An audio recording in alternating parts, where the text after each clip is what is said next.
The Delusion Game. Can you survive the ultimate mind trap? A psychological thriller story. Ethan Westbrook stared at the email on his screen, blinking hard as if to ensure what he was seeing was real. The subject line read, "The Delusion Game, a challenge like no other." He scrolled through the message, intrigued by its cryptic invitation.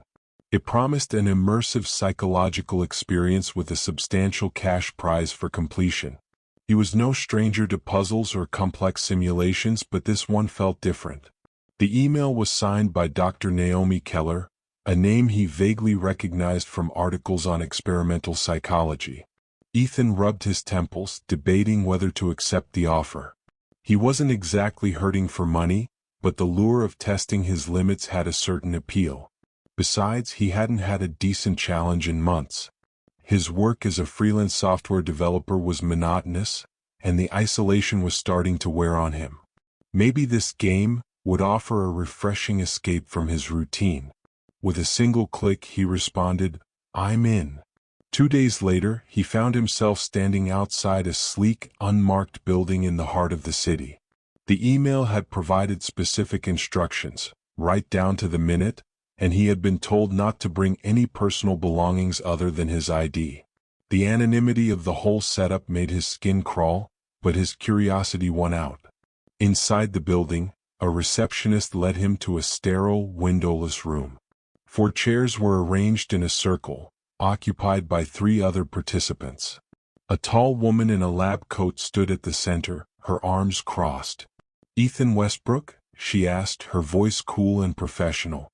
"That's me," he muttered, taking the last empty seat. "Welcome to the Delusion Game," she said, her lips curving into a slight smile. "I'm Dr. Naomi Keller, and I'll be guiding you through this experience. The rules are simple. Trust no one, question everything, and survive the game. If you succeed, the reward will be substantial. If you fail, well, you don't want to fail."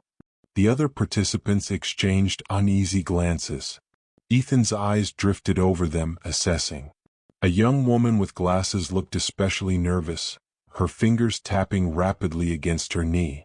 Beside her sat a man in a tailored suit, his expression a mask of indifference. The last participant, a woman in her mid-30s with a sharp gaze, seemed almost too calm. Each of them was an enigma, just like the game itself. "You will all be tested on your mental resilience, perception, and ability to discern reality from illusion," Dr. Keller continued. "The game begins now." As soon as the words left her mouth, the lights dimmed and a strange hum filled the air. Ethan felt a chill run down his spine, a sensation he hadn't expected. He had assumed this would be some kind of virtual simulation or puzzle-solving exercise. But something about the atmosphere shifted, as if reality itself had been altered.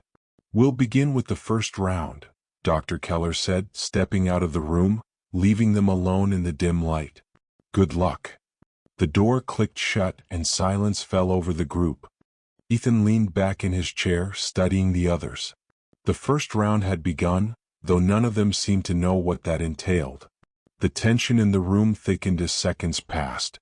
The young woman with glasses finally broke the silence. "My name's Ava," she said, her voice barely above a whisper. "Does anyone know what we're supposed to do?" The man in the suit scoffed.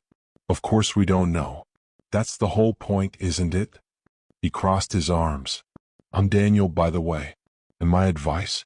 Keep your wits about you." The sharp-eyed woman gave a faint smile. "Rebecca. And he's right. This is psychological. The less we understand, the easier it will be for them to manipulate us."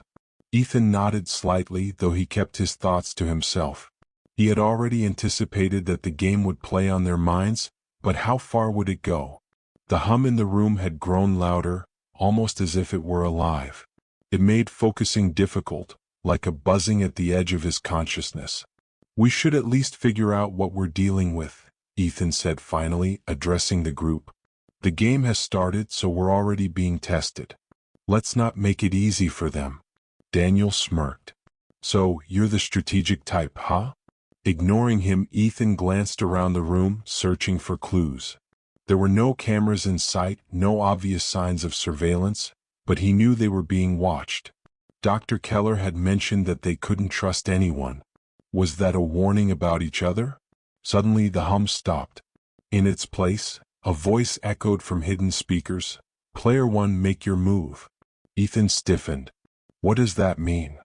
The others looked just as confused. Before anyone could respond, the walls around them began to ripple, shifting and distorting. The room itself seemed to be bending out of shape, as if the very fabric of reality was melting away. Ava let out a soft gasp, her hands gripping the sides of her chair. "What the hell?" Daniel muttered, standing up abruptly. "What's happening?"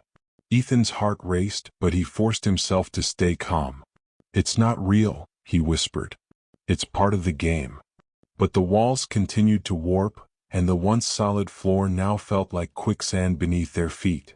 The illusion was flawless, convincing enough to make his senses rebel against reason. His mind knew it wasn't real, yet his body screamed otherwise. "Player 1, the voice repeated, more urgent this time. "Who's Player 1? Rebecca asked, her eyes darting between them. As if on cue, the walls returned to their normal state, the distortion vanishing as quickly as it had appeared. Ethan blinked, disoriented, but the others seemed to recover just as fast. The voice spoke again, cold and detached. "Player 1 has failed. The game continues." They were being tested, observed at every moment, their reactions scrutinized. Ethan realized that whoever had been assigned as Player 1 had missed their chance, and the consequences could be dire. The stakes had just become painfully clear. This wasn't just a game of puzzles or simulations. It was a test of survival, where the mind was the only weapon, and the biggest weakness. The room remained eerily still after the voice's final statement, but the suffocating tension lingered in the air. Ethan's thoughts raced as he replayed the strange event in his mind. Whoever Player 1 was, they had failed, though it wasn't clear what failure meant in this context. No one had moved during the ordeal, yet the voice had implied that an action should have been taken. Was it Ava? Daniel? Could it have been him? "Does anyone feel off?" Ava asked, her voice trembling. "Like you can't trust your senses?" Daniel gave her a dismissive glance. "That's the whole point, sweetheart. This game is designed to mess with our heads. Get used to it." Ethan clenched his jaw but said nothing. Daniel's arrogance would either make him a strong ally or a dangerous liability. He turned his attention to the others, trying to gauge their reactions. Ava looked visibly shaken, her face pale as she stared at the walls as though they might start shifting again. Rebecca, on the other hand, was unervingly calm, her gaze sharp and calculated. Ethan couldn't shake the feeling that she was observing them more than she was playing the game herself. "We need to figure out the mechanics," Ethan said finally. "If there's an order, or if they assign roles like Player 1, we need to understand it before anyone else fails." Rebecca nodded, her calm demeanor unnerving. "It's likely psychological conditioning. They're testing how we handle fear, stress, and isolation. If one of us cracks, it affects the entire group." "And how do you know so much about this?" Daniel asked, raising an eyebrow. "I've studied similar experiments in psychology," Rebecca replied smoothly. "This isn't just about who's the smartest or the most physically capable. It's about breaking down your mind. If we give in to fear, we lose." Ethan felt a shiver crawl up his spine. The reality they were trapped in was deliberately designed to manipulate their senses, pushing their perception of truth and illusion to the limit. The walls might be solid now, but he knew they could change in an instant. The voice echoed again, "Player 2, make your move." Everyone tensed. This time there was no distortion, no shifting walls. The room remained silent, but the pressure was palpable. Ethan's eyes darted to each of the others, searching for any sign of who Player 2 might be. No one moved. The hum returned, louder now, vibrating through Ethan's skull. His heart pounded in his chest, and a cold sweat formed on his brow. The others were still, their faces strained with tension, waiting for something to happen. But nothing did.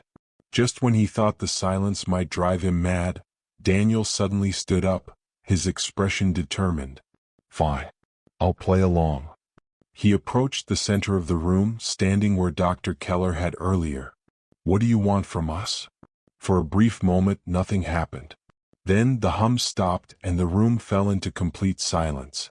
Ethan could hear his own breathing, labored and shallow, his muscles rigid with anticipation. A soft click echoed through the room. Ethan turned sharply, scanning the space for the source of the sound. His eyes landed on a small compartment that had opened in the wall. Inside was a sealed envelope, no larger than a standard letter. Daniel reached for it, pulling it out with deliberate caution. "Well, here we go," Daniel muttered, tearing open the envelope. His eyes scanned the contents, and for the first time since the game started, his confident smirk faltered. "What the hell is this? What does it say?" Ava asked, her voice barely above a whisper. Daniel handed the note to Ethan without a word. Ethan's heart raced as he read the cryptic message inside. "Your reality is the illusion. Truth is the lie you tell yourself. Choose wisely, player 2. Ethan frowned. The note was vague, but the intent behind it was clear. This game wasn't just about actions. It was about choices. Critical ones. "We're supposed to make decisions based on incomplete information," Ethan said. "And the wrong decision could cost us." Ava's face was tight with fear. "Cost us what?" Daniel crossed his arms. "Our minds, probably." The tension in the room rose to a boiling point as everyone waited for the next move. Ethan was about to suggest brainstorming their options when the walls flickered again, and the familiar distortion returned. This time it wasn't just the walls that changed. Each participant's reflection appeared in the rippling surfaces, but they weren't alone. In the reflections, there was something standing behind each of them. A figure, cloaked in shadow, loomed over Ethan's reflection. His breath hitched as the figure moved closer, and its outline sharpened into a tall, masked figure that looked inhuman, its face devoid of features except for hollow eyes. He blinked, turning around quickly. Nothing. The space behind him was empty. But when he looked back at the walls, the figure was still there in his reflection, hovering just inches away. His pulse quickened, and his mind screamed that this wasn't real, but the creeping sensation on the back of his neck told him otherwise. "It's an illusion," Rebecca said calmly, though her eyes betrayed her unease. "They're trying to break us." "But it feels real," Ava whispered, hugging herself. The voice returned, dispassionate and cold. "Player 2 has made their choice. The game continues." Daniel's face twisted in anger. "I didn't choose anything." Ethan's thoughts churned. They were all being pushed to the edge, their minds manipulated by this game. But what was the real objective? If the game could control their perceptions this well, could they even trust anything they saw or heard? "We need to stay focused," Ethan said, his voice firmer now. "This is all part of the game. They're testing our reactions, seeing how far they can push us. We just need to." His words were cut short by a sudden crash. The lights flickered violently, and the walls seemed to split open. A deep rumbling sound shook the floor beneath them as the room collapsed into darkness. The darkness was all-consuming, swallowing them whole as the rumbling sound grew louder. Ethan stumbled, trying to find his bearings. Panic clawed at him, but he fought to keep control. There had to be a way out of this madness. Just as suddenly as it had begun, the rumbling stopped. Just as suddenly as the rumbling had begun, it stopped, leaving the room in total darkness.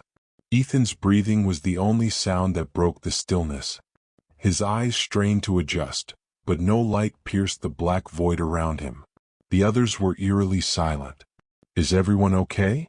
Ethan called out, his voice barely concealing his fear. A faint shuffle came from the direction where Ava had been sitting. I'm here," she whispered. "But I can't see anything." "Same here," Daniel grumbled. "What the hell is happening now?" Rebecca's voice, calm as ever, cut through the darkness. "This is the game pushing us to our limits. They want us disoriented, confused. We have to keep our heads straight." Ethan felt his way along the wall, hoping to find some clue, some opening. "We can't just sit here waiting for whatever's next. We need to move." The room could change again at any moment. Suddenly, a faint glow appeared, illuminating the room in an eerie blue light. The walls seemed to ripple again, but this time, instead of showing the participants' reflections, they displayed an image, a scene from the outside world. It was a live feed of a street Ethan recognized, the one right outside the building where they had entered. People walked by, unaware that they were being watched. "What is this?" Ava asked, her voice trembling. "Is that outside?" Daniel approached the glowing wall, his hand hovering just above the surface. "They're showing us an exit, maybe," he muttered, sounding unsure for the first time. Ethan squinted at the image, noticing something off. The longer he watched, the more he realized that the people walking by were on a loop, repeating the same actions over and over. The illusion of freedom outside was just that, another illusion. "It's not real," he said aloud. "It's a trick." Rebecca stepped forward, her face hard to read in the dim light. "You're right. This is meant to distract us, to make us believe there's an escape when there isn't." Ethan frowned, his mind racing. "We're being tested. And the game doesn't want us to leave, not yet." Before anyone could respond, the blue light flickered out, plunging them back into darkness. But this time something else had changed. Ethan could feel a presence in the room, something cold and sinister lurking in the shadows. A voice, different from the one before, whispered softly, "One of you will betray the others. Choose wisely who you trust." Ethan's stomach twisted. The game had taken a darker turn, one where paranoia could tear them apart. He could feel the tension rising, everyone questioning the motives of the others.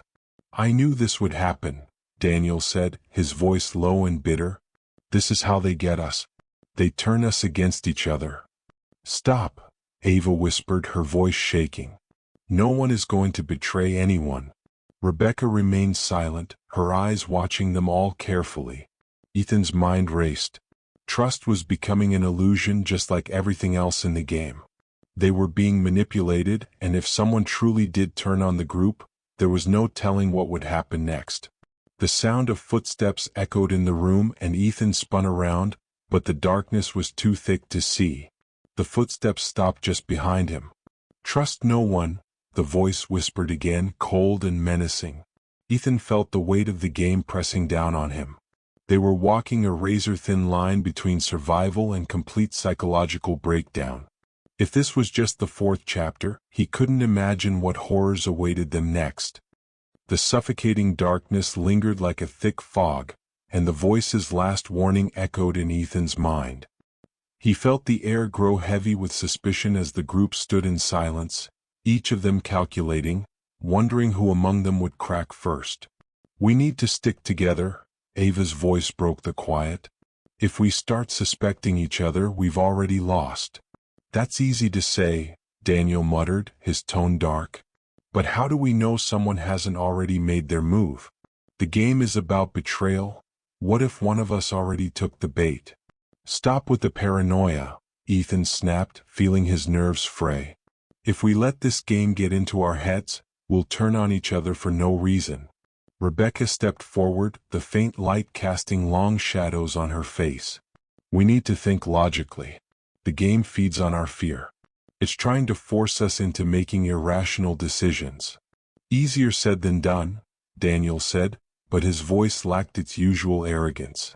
The cracks in his confidence were beginning to show. Suddenly the walls flickered again, but this time they didn't shift or distort. Instead, a single door appeared in front of them, outlined in faint, glowing light. The group stared at it, their breath held in unison. It was the first tangible sign of a way out since the game had begun. A voice, familiar yet cold, rang out in the room. "The door will open for two. Choose wisely." A chill ran down Ethan's spine. Only two? The four of them had to decide which pair would go through, leaving the others behind. The game was forcing their hand, pushing them toward inevitable conflict. "Two." Ava's voice wavered. "But we all came in together. And now two of us will leave together," Daniel said coldly. "It's just how the game works." The silence that followed was thick with unspoken tension. Ethan could feel the weight of every pair of eyes on him, evaluating, calculating.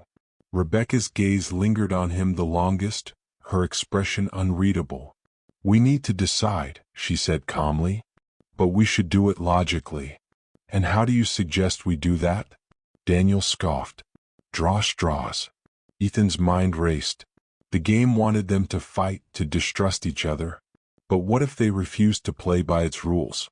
"No," Ethan said firmly. "We don't have to turn on each other. Maybe this door isn't the only way out. Maybe it's another illusion." Rebecca raised an eyebrow. "Or maybe it's the only way out and we're wasting time." Daniel crossed his arms. "I don't see you coming up with any better ideas." Ava, her face pale, glanced between them. "Can't we just, I don't know, agree on something?" Rebecca's gaze hardened. "This isn't about agreeing. It's about survival. The game isn't giving us a choice. Two people go through that door or no one does." Ethan looked at the door again, weighing the options in his mind. Something about the situation didn't feel right. It was too straightforward, too simple for a game that had been filled with psychological tricks and illusions. What if the real test was not about who left, but how they made the decision? "We're missing something," Ethan said aloud. "It's a trap. The game wants us to fight over this." "Of course it does," Rebecca replied, her voice laced with bitterness. "But fighting or not, the door is still there." Daniel stepped forward, his face set in determination. "Look, I'll go. I'll take my chances. Who's coming with me?" Ava hesitated, glancing between the others before her gaze fell on Ethan. "I don't want to leave anyone behind." Ethan's heart pounded. He didn't trust the door, but he also knew that staying behind wasn't much better. The game was designed to test their minds, their trust in each other. If they made the wrong decision, there was no telling what the consequences would be. Rebecca's eyes narrowed. "We're wasting time. The game won't wait for us to play nice." A sudden beeping noise echoed through the room, making everyone flinch. Above the door, a countdown appeared, flashing in bright red digits. 2 minutes left. "We don't have time," Daniel shouted. "We need to decide now." Panic set in. Ava clutched her head, her breath quickening. "We can't just leave someone here. We can't." Ethan felt the pressure mount. Every instinct told him this was wrong, that the game was playing with them. But the countdown continued, the seconds slipping away. Without warning, Rebecca moved toward the door, her expression resolute. "I'm not going to wait around for whatever comes next. I'm going." Daniel followed her without hesitation. "Then I'm coming too." Ava looked at Ethan, tears in her eyes. "What do we do?" Ethan's mind whirled. He wanted to stop them, to convince them that this was a mistake. But before he could speak, the door began to open with a low creak. The glowing light from beyond spilled into the room, casting long shadows across the floor. Rebecca stepped through the doorway, followed closely by Daniel. Ethan watched, his heart sinking as the door began to close behind them. Just before it shut completely, Ethan caught a glimpse of something beyond the light. It wasn't an escape. It wasn't freedom. It was a trap. The door slammed shut with a final, deafening thud. The room fell silent again, the weight of what had just happened pressing down on Ethan and Ava. Ethan stood frozen, staring at the door that had just sealed Rebecca and Daniel away. His heart pounded as he processed the horrifying realization that they hadn't escaped. Far from it. Something sinister awaited them beyond that door, and now it was just him and Ava left in the oppressive silence of the room. Ava, still trembling, collapsed onto her knees, her breath shaky. "They're gone," she whispered. What happens now?" Ethan's mind raced. He couldn't shake the image of the door closing, sealing them away from whatever was on the other side. "I don't know," he admitted, his voice barely audible. "But we need to be ready for whatever the game throws at us next." Suddenly, the room began to shift once more, the walls rippling like water, distorting their sense of reality. The floor beneath them quivered, and the ceiling appeared to stretch upward into an impossible void.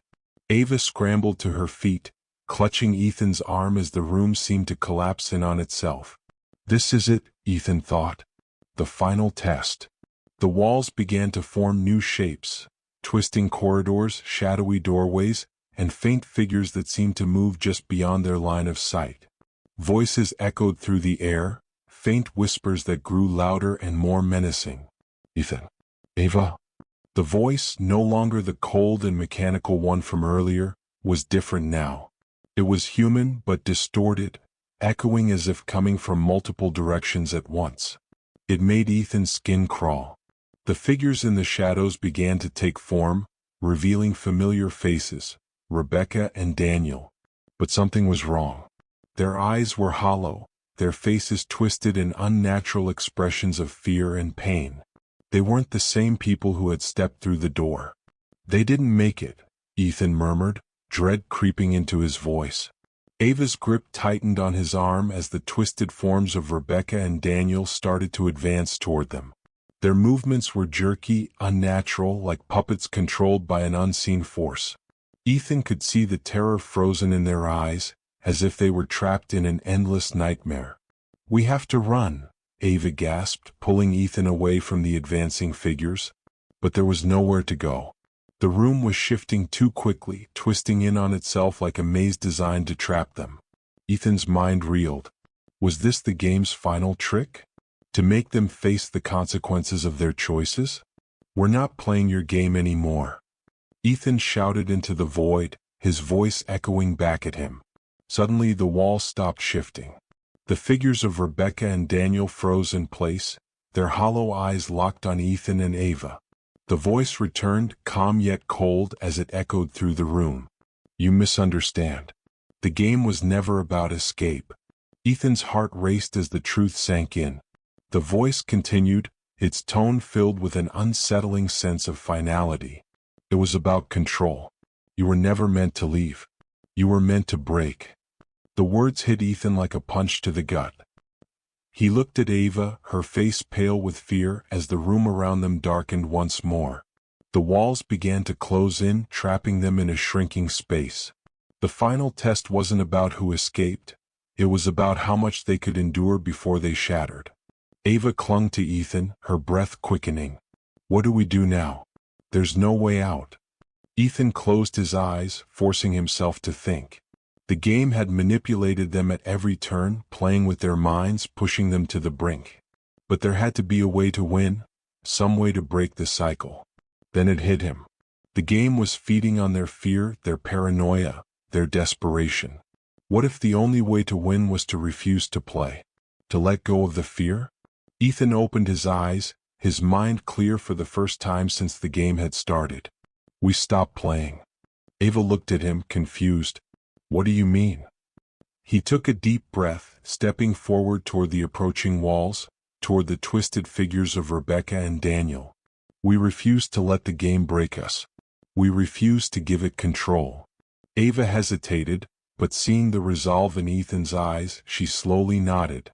Together, they stood their ground as the room continued to close in around them, as the figures loomed closer.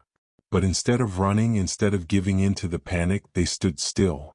"We're not afraid," Ethan said firmly, his voice steady. The wall stopped. The room paused, as if the entire game was waiting, watching their defiance. The twisted forms of Rebecca and Daniel faltered, their jerky movements slowing until they dissolved into shadows. The walls stopped pressing in, the air around them stilling. For a moment, everything was silent. Then, without warning, the walls slid apart, revealing a door. But this time, the light beyond it wasn't the eerie glow they'd seen before. It was real sunlight, warm and bright. The game was over. Ava looked at Ethan, her eyes wide with disbelief. Did we win?" Ethan exhaled, the tension leaving his body.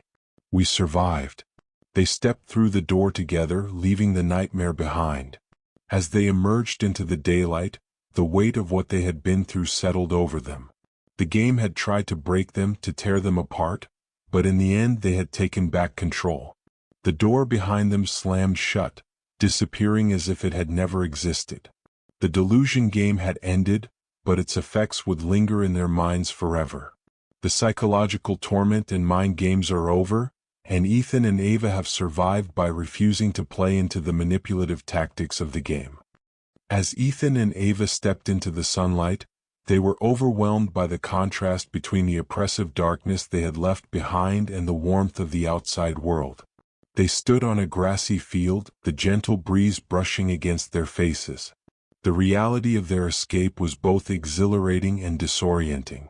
Ethan took a deep breath, absorbing the freedom that had seemed so elusive just moments ago. Ava, still in shock, clutched his arm tightly. "We made it," Ethan said softly, more to reassure himself than Ava. Ava nodded, her eyes wide as she looked around. "But what was all that? Why did they do this to us?" They began walking, trying to make sense of their surroundings. The field stretched out for miles, with no signs of civilization in sight. It felt almost surreal, as if they had stepped into a different world. As they walked, they spotted a small, dilapidated cabin in the distance. It seemed out of place in the otherwise tranquil setting. With no other options, they headed toward it. Inside, the cabin was dusty and empty. On a small table in the center of the room lay a stack of papers, and next to it, an old-fashioned typewriter. Ethan approached the table, curiosity piqued. The papers were filled with notes and diagrams. They detailed the mechanics of the game and the psychological experiments conducted on its participants. One page caught Ethan's eye. It was a letter addressed to him and Ava. "Congratulations on surviving the Delusion game. You have proven your strength and resilience. This game was designed to push you to your limits, to test your resolve and your ability to maintain trust and sanity under extreme conditions. The purpose was not merely to entertain but to study human behavior under duress. The game's designers have learned much from your experience. Know this, the true challenge was not the illusions but how you faced them." Ethan and Ava read the letter in stunned silence. The realization of their ordeal being part of a broader experiment was both unsettling and enlightening. "Do you think they're watching us right now?" Ava asked, her voice trembling. "I don't know," Ethan replied. "But it doesn't matter anymore. We're free and we need to move on." They spent the next few hours in the cabin trying to process everything. The letter and documents provided some answers but left many questions unanswered. They realized that the game had been a test of human limits and resilience, designed to explore the darkest corners of the human psyche. As the sun began to set, they decided to leave the cabin and seek help. They made their way back to civilization, determined to rebuild their lives and confront the emotional scars left by their ordeal. Months passed since Ethan and Ava's escape from the Delusion game. They had sought therapy and support, working to overcome the trauma they had experienced. They had managed to return to a semblance of normalcy, but the shadows of the game still loomed over them. One evening, Ethan received an unexpected package. Inside was a single, simple envelope with no return address. He opened it to find a key and a note. "Your journey is not yet complete. There is one more test for you. Use the key to unlock the door to your final challenge. Only then will you truly be free." Ethan showed the note to Ava, who looked at him with concern. "What do you think this means?" "I don't know," Ethan said, his brow furrowed. "But we need to find out." They followed the instructions in the note and searched for a location that matched the description of the challenge. It led them to a remote, abandoned warehouse on the outskirts of town. The place was ominous, with boarded-up windows and a rusty, locked door. Ethan inserted the key into the lock and turned it. The door creaked open, revealing a dimly lit room with a single chair in the center. The room was bare except for a large mirror on the wall opposite the chair. As they stepped inside, the door slammed shut behind them, and the mirror began to glow with an eerie light. The reflection in the mirror shifted, showing Ethan and Ava in various scenes from their past, their fears, their doubts, and their struggles. It was as if the mirror was forcing them to confront their inner demons one last time. Ethan took Ava's hand, drawing strength from their shared experience. "We've faced so much already. We can face this too."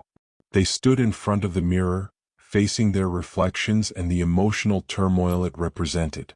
They confronted their deepest fears and regrets, acknowledging the pain and growth they had experienced.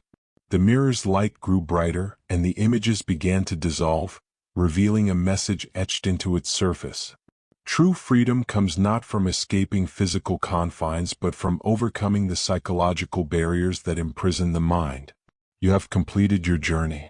You are free. The room's lights flickered on, and the door to the warehouse swung open. Ethan and Ava stepped outside, breathing in the cool night air. They had completed the final challenge and had faced the ultimate test of their resilience and self-awareness. As they walked away from the warehouse, they felt a sense of closure. They had survived the Delusion game and emerged stronger, with a deeper understanding of themselves and each other. Their journey had been harrowing, but it had also been transformative. They looked at each other, a silent agreement passing between them. The game was over, and they were free to live their lives and build a future unshackled by the nightmares of the past. And so, their story concluded, not with the end of a game but with the beginning of a new chapter in their lives. If you enjoyed this story, be sure to like the video, share it with others, and subscribe for more thrilling tales. Explore our playlist of psychological thrillers for more gripping stories. See you in the next story.